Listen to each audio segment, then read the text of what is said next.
great with crafting change. And today we're going to turn something like this into something like this. Let's get started. This really is a great scrap buster project. The first thing you want to do is to assemble a jumble of sewn pieces together to create a quilt-like look.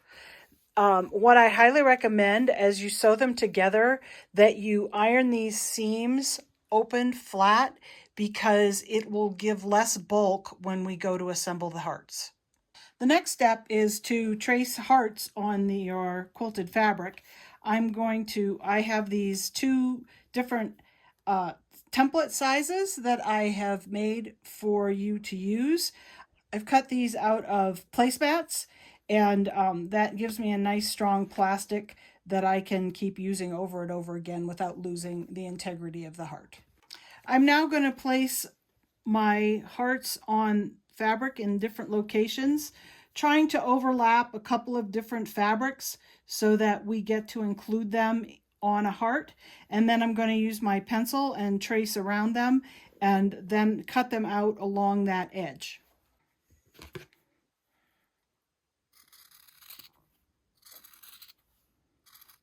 Once I have all my hearts cut out, I'm going to lay them on a piece of batting that will then be laid on top of a piece of cotton backing. You can utilize cotton batting or thin polyester batting, but in this case I had this nice piece of felt that I decided to use because we'll see that little red edge when we're complete. I'm making sure that my cotton fabric, the good side, is facing down towards the table. I'm going to go ahead and I'm going to pin my hearts in place, because I'm going to take this over to the sewing machine and stitch around probably a little more than 1/4 of an inch inside, because what we're going to do when we're done is we're going to use pinking shears to go around the outside of all the hearts. I highly recommend roughly cutting out the hearts with their batting and backing, because this will be much easier when you take it to the sewing machine. I'm going to set my stitch to number 2 on this machine because I want a tighter stitch, because it's going to be easier going around some of these corners. I'm going to start with a little back stitch first, and then I'm going to slowly work my way around the heart, lifting as I go if I need, which this is a pretty tight little corner or a circle. Then I'm going to turn directions. And when I get back to the beginning, I'm going to back stitch a little bit, and I'm done. You can have fun using decorative stitches to quilt these hearts. What's fun is what you get on the back as well.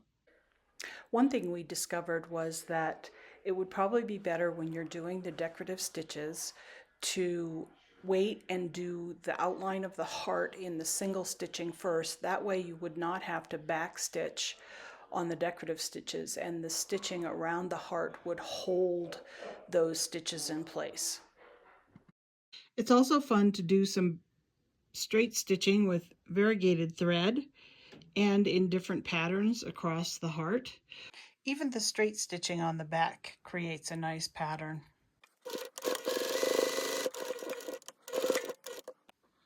The next step is to lay out some charms and see what works on your heart. You don't necessarily have to put a charm on these hearts, but I am in this case, and I'm sewing them on. I'm going to sew them on with either a hand quilting thread or a piece of button thread. I'm going to come in through the back side and come up through this particular charm's hole, and I'm going to knot my thread, and I'm going to take it back down through, and I'm going to do this 3 times before I tie it off.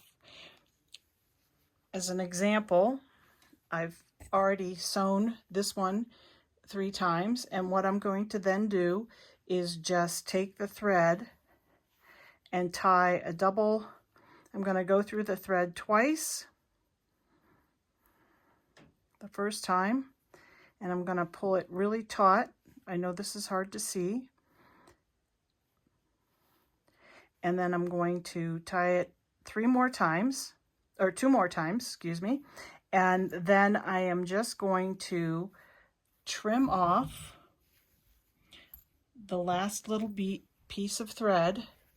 And so it'll just have 2 little tabs right here. And I'm just going to leave that. You can choose to tuck it in. You can choose to put the knot on the back of behind your charm, and then at the end sew your threads back into the back of the fabric, and then you are done. Thank you for watching this video. I hope you have some fun making these great little hearts.